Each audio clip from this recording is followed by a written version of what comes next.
বিরতির পর স্বাগত। এবার আর্যিকরের দিকে অবশ্যই নজর রাখতে হয়। সন্দীপ ঘোষকে হেফাজতে নেওয়ার জন্য এবার সিবিআই এর তোড়জোড় শুরু হয়েছে।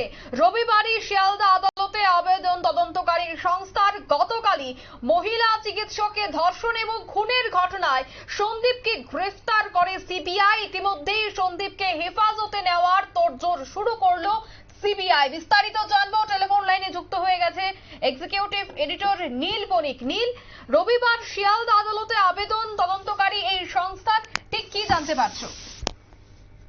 দেখো, সন্দীপ ঘোষকে আজকে সিবিআই যে গোয়েন্দারা যারা মূলত সন্দীপ ঘোষ তো অ্যারেস্ট হয়েছে, অ্যারেস্ট হওয়ার পরে তাকে দুর্নীতি দমন শাখার যে স্পেশাল ব্রাঞ্চের সিবিআই আধিকারিকরা তাকে হেফাজতে নিয়েছিল। তবে সেই কেসটা কিন্তু একেবারেই আলাদা। সেটা হচ্ছে দুর্নীতি মামলায় তাকে জিজ্ঞাসাবাদ করা হয়েছে। তাকে দুর্নীতি মামলায় তাকে জেরা করেছে আধিকারিকরা নিজেদের হেফাজতে নিয়ে যাওয়ার পরে। কিন্তু আর্যিকর কাণ্ডে যে এখনো পর্যন্ত ধর্ষণ কাণ্ডে, সেই ধর্ষণ কাণ্ডে যে গ্রেপ্তার করা হয়েছে গতকাল, তারপরে কিন্তু আজকে তাকে হেফাজতে চাইবে আবার সিবিআই আধিকারিকরা। কারণ এই যে ধর্ষণ, এই যে কাণ্ড, সেই কাণ্ডে যদি তাকে সমস্তটা নিতে হয় তাহলে তাকে আরো জেরার প্রয়োজন আছে বলে মনে করছেন আধিকারিকরা। তাই আদালতের কাছে আপাতত 13 থেকে 14 দিনের হেফাজত চাইতে পারে সিবিআই গোয়েন্দারা। এখন আদালত কতদিনের মঞ্জুর করে সেটাই সবচেয়ে বড় বিষয়। অন্যদিকে টালা থানার ওসি, তাকেও গ্রেফতার করা হয়েছে গতকাল রাতের বেলা। তাকে গতকালই মেডিকেল করানো হয়েছে। তারপরে আজকে তাকে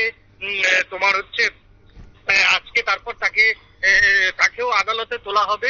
তাকেও নিজেদের হেফাজতে চেয়ে আবেদন করবেন সিবিআই গোয়েন্দারা।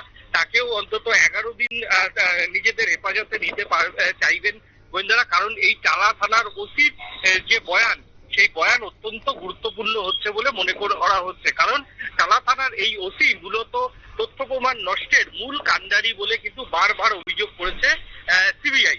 এবং সিবিআই তাকে গ্রেপ্তার করার পরে আজকে তাকে নিজেদের হেফাজতে নিয়ে তাকে মূলত জিজ্ঞাসাবাদ করা হবে এবং মূলত জিজ্ঞাসাবাদ করে এই কেসের একটা ফিনিশিং টাচ দিতে চাইছেন কেন্দ্রীয় গোয়েন্দা সংস্থারা। এখন আদালতে তোলা হবে, আদালতে দুই পক্ষের সওয়াল জবাব হবে। তবে সাধারণত সিবিআই কাউকে গ্রেপ্তার করলে দিনের দিন বেল পাওয়া এক প্রকার অনিশ্চিত। তাই দুইজনেরই প্রবল সম্ভাবনা সিবিআই হেফাজতে যাওয়ার। কিন্তু এখন মাননীয় বিচারপতিরা, সিবিআই কোর্টের যারা বিচারপতিরা রয়েছেন, এখন তাদের বিষয় তারা কতদিন পাঠাবেন।